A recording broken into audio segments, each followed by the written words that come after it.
اللہ کے نام سے شروع جو نہایت مہربان رحم والا۔ آج ہمارا موضوع ہے صرف مسٹر جرا۔ جو انسانی شوق، لگن اور دھن بن جائے اس کے لیے انگریزی کا لفظ ہابی رائج ہے۔ ہمارے ہاں تقریباً ہر زبان، پنجابی، اردو میں بھی یہی لفظ رائج ہے، اور ہر زیرو نہ چاہتے ہوئے بھی اس کا اسیر ہوتا ہے۔ کوئی نہ کوئی ہابی اس کی ہوتی ہے، اور یہ ہابی جو ہے یہ اس شخص اور شخصیت کے حسن ذوق کی نشاندہی کرتی ہے۔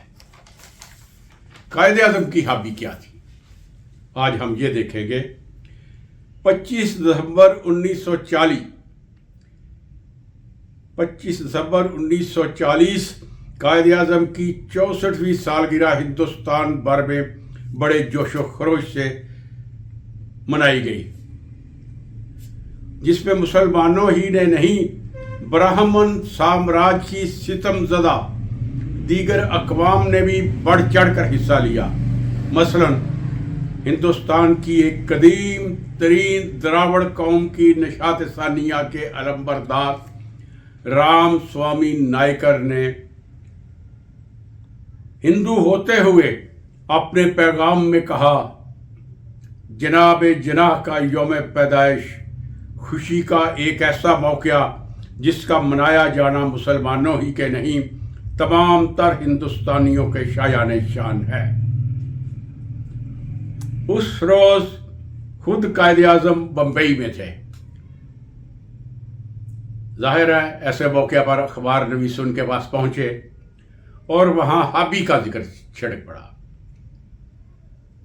قائد اعظم نے اپنی ہابی کے متعلق بتایا، میری ہابی سوالیہ نشان، میں قالینوں کا از حد شائق ہوں۔ ایرانی قالین میرا شغف ہے۔ اگر مجھے اچھا قالین نظر آ جائے، چاہے میرے حالات کتنے ہی ناسازگار کیوں نہ ہوں، اسے خرید کے رہتا ہوں۔ اور یہ حقیقت ہے کہ قائد اعظم کے ہاں ایسے قالین تھے کہ جو ہندوستان کے راجوں، مہاراجوں، حتیٰ کہ وائسرائے کے ہاں بھی مشکل سے ملتے تھے۔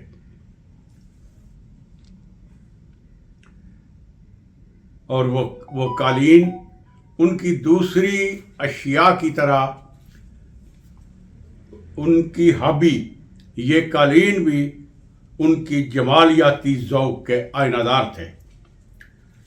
ہم نے اپنے اس موثر عظیم کی امانت پاکستان ہی پر اپنی جہالت اور بے وفائی کے چھینٹے نہیں بکھیرے، ان کے استعمال کی ہر چیز کو اپنی بدذوقی سے داغدار کر رکھا ہے۔ کچھ سال گزرے، اخبارات میں امریکہ کے حوالے سے خبر تھی کہ وہاں ایک شو روم پر ڈاکہ پڑا ہے۔ ڈاکوؤں نے وہاں سے صرف ایک چیز ہی اڑائی ہے، اور وہ قالین ہے۔ پاک پنجاب کارپیٹ لاہور، یہ ایک فرم ہے بہت بڑی کارپیٹ کی۔ پاک پنجاب کارپیٹ لاہور کے خواجہ زبیر احمد، جو اس شعبہ میں ایک اتارو ہیں، نے مجھے بتایا کہ وہ قالین قائد اعظم کے تھے، اور یہیں سے چوری ہو کر امریکہ پہنچے تھے۔ افسوس کہ یہاں آ کر ہمارے سچ کا سفر بھی کھوٹا ہو جاتا ہے۔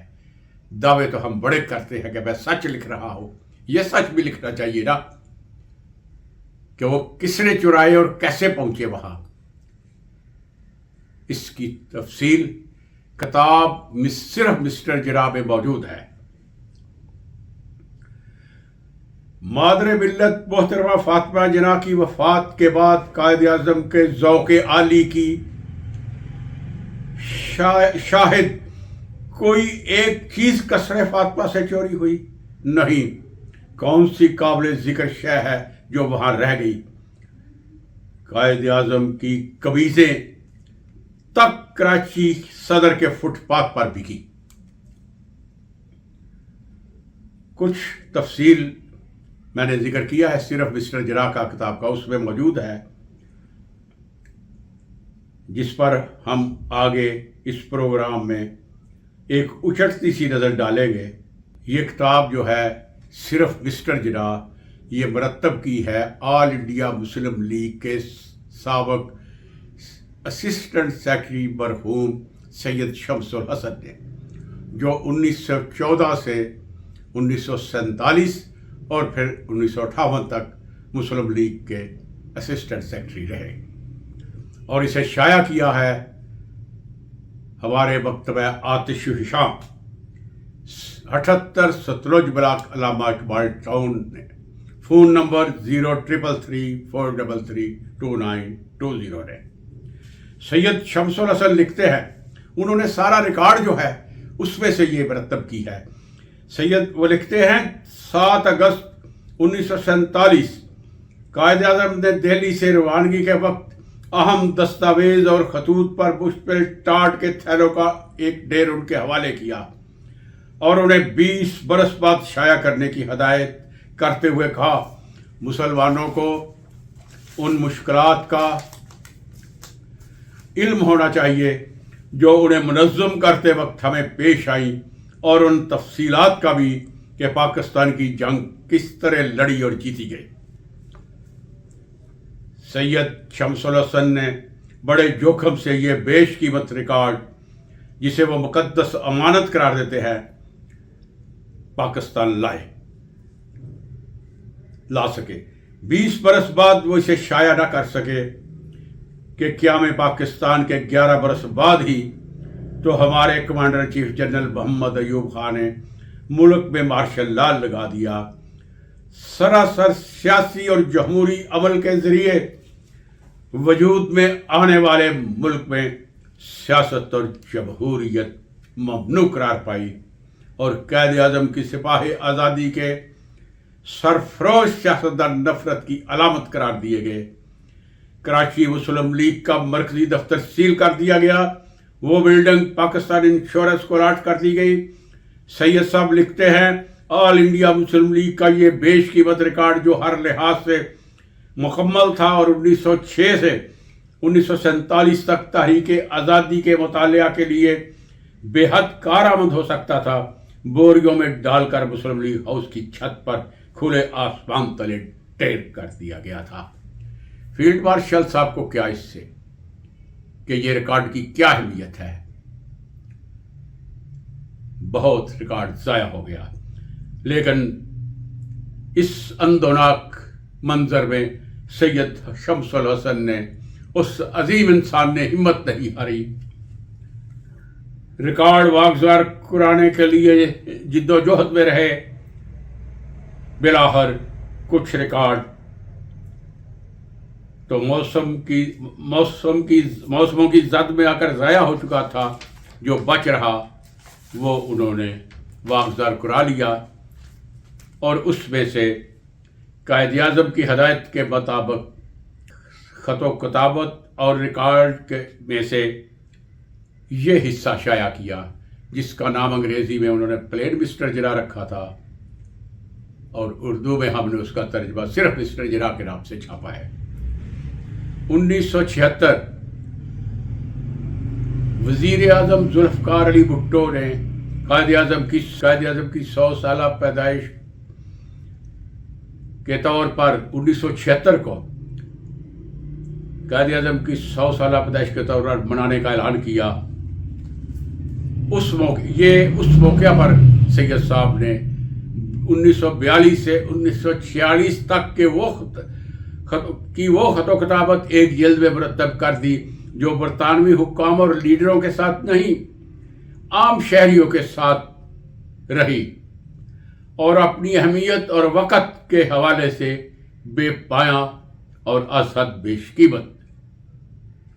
ابتدائی 77 صفحات میں سید صاحب نے آل انڈیا مسلم لیگ کی خاصی تاریخ سمو ڈالی ہے۔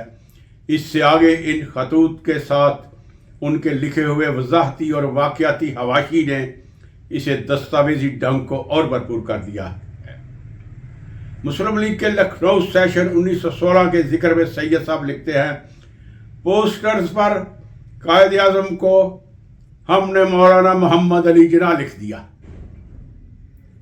لکھنؤ لے جانے کے لیے کانپور سے جو اسپیشل ٹرین چلنا تھی، ہم وہاں پہنچے، قائد اعظم بھی پہنچے، تو ہم حیران رہ گئے کہ وہ تو ہلکے بادامی رنگ کے سوٹ میں ملبوس ایک مولانا کی بجائے یورپی دکھائی دے رہے تھے۔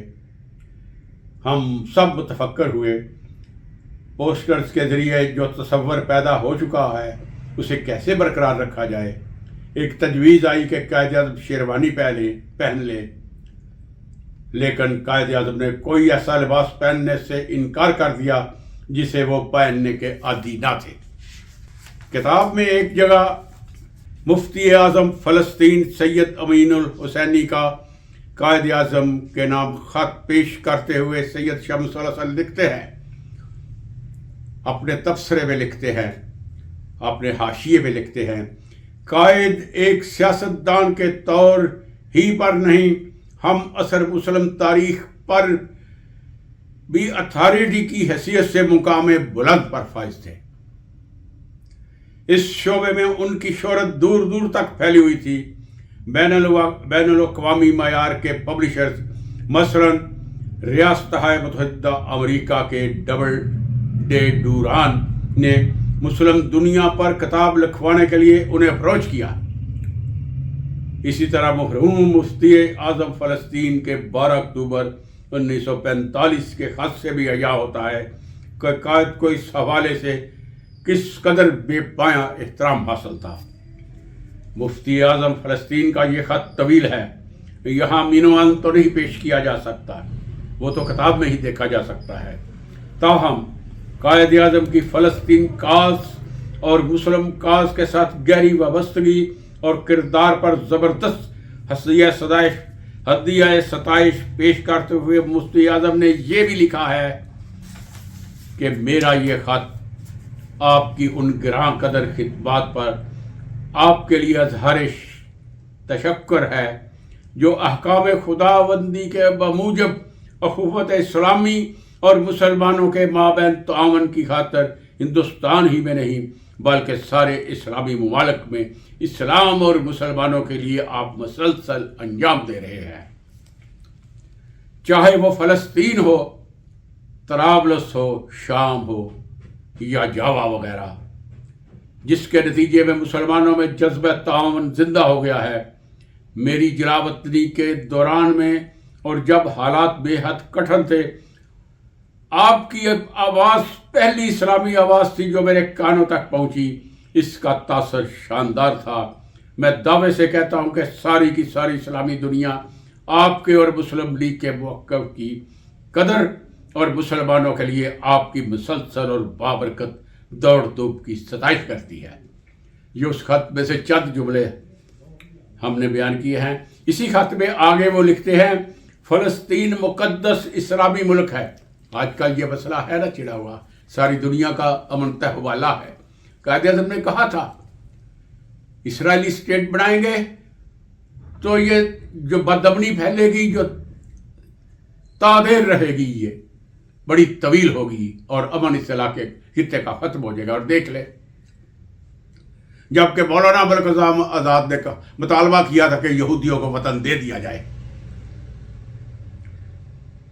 مفتی اعظم اس خط میں لکھتے ہیں، مزید ایک جگہ لکھتے ہیں کہ فلسطین کے حوالے سے لکھتے ہیں، فلسطین مقدس اسلامی ملک ہے جس کا تعلق ہر مسلمان سے ہے اور یہ ایک اسلامی کاز ہے۔ مزید برآں اس پر جارحیت بھی خالصتاً مذہبی وجوہ کے باعث ہے، کیونکہ صہیونی تحریک اصلاً ایک مذہبی تحریک ہے اور یہودی مذہبی محرکات کے تحت فلسطین پر اپنی بالادستی کے لیے کوشاں ہیں۔ اس میں اہم ترین محرک ہیکل سلیمانی کی دوبارہ تصویر ہے۔ یوں جن اہم ترین وجوہ نے انگریزوں اور امریکیوں کو یہودیوں کی امداد پر آمادہ کیا، ان میں اہم ترین وجہ مذہبی کاز ہے، یعنی کہ بعض پیش گوئیوں کی ظہور پذیری۔ ان صہیونی اور مسیحی پیش گوئیوں کا ذکر ملک کے نامور کالم نویس اور ایک عظیم باپ پروفیسر وارث بیر صاحب کے بیٹے حامد بیر اپنے کالموں میں بھرپور انداز میں کر رہے ہیں۔ اللہ تعالیٰ انہیں اپنے حفظ و امان میں رکھے، کیونکہ ایسا ہر شخص کی جان جو ہے خطرے میں ہوتی ہے۔ قائد اعظم کی اشیاء کی بے حرمتی کیوں ہوئی؟ کیوں پہنچے وہ قالین امریکہ؟ کوئی ایک ان کی قابل ذکر چیز بتائے جو محفوظ رہ گئی ہو؟ نہیں۔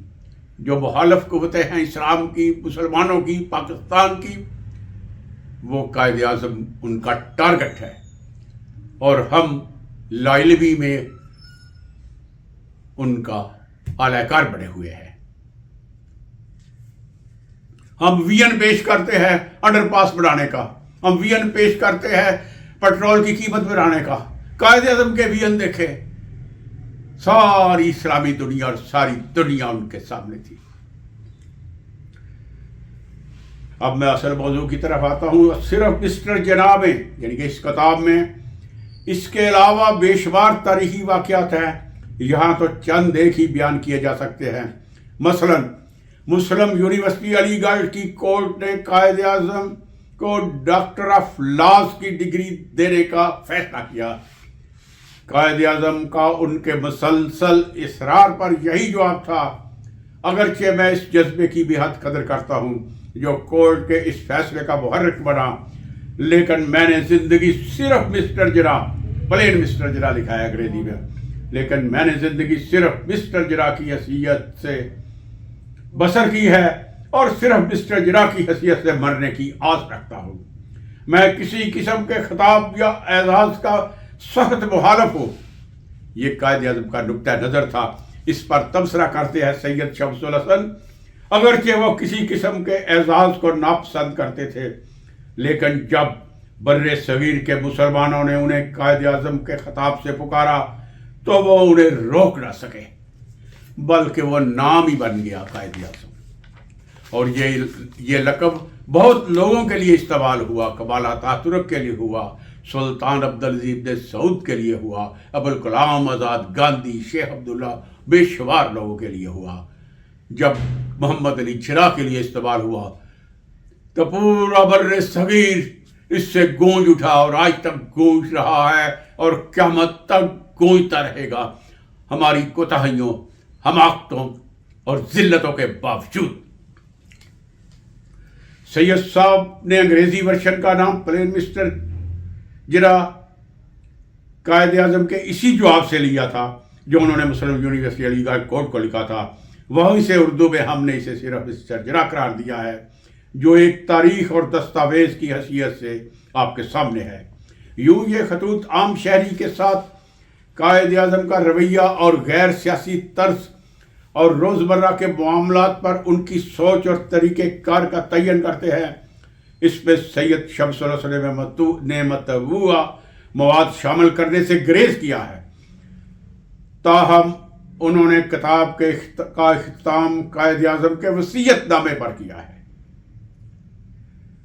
وہ وصیت نامہ جو 30 مئی 1939 کو بمبئی میں وجود میں آیا اور 25 اکتوبر 1940 کو اس کا تتمہ لکھا گیا، وہ اس کتاب میں مکمل موجود ہے۔ خدا حافظ۔ قائد اعظم زندہ باد۔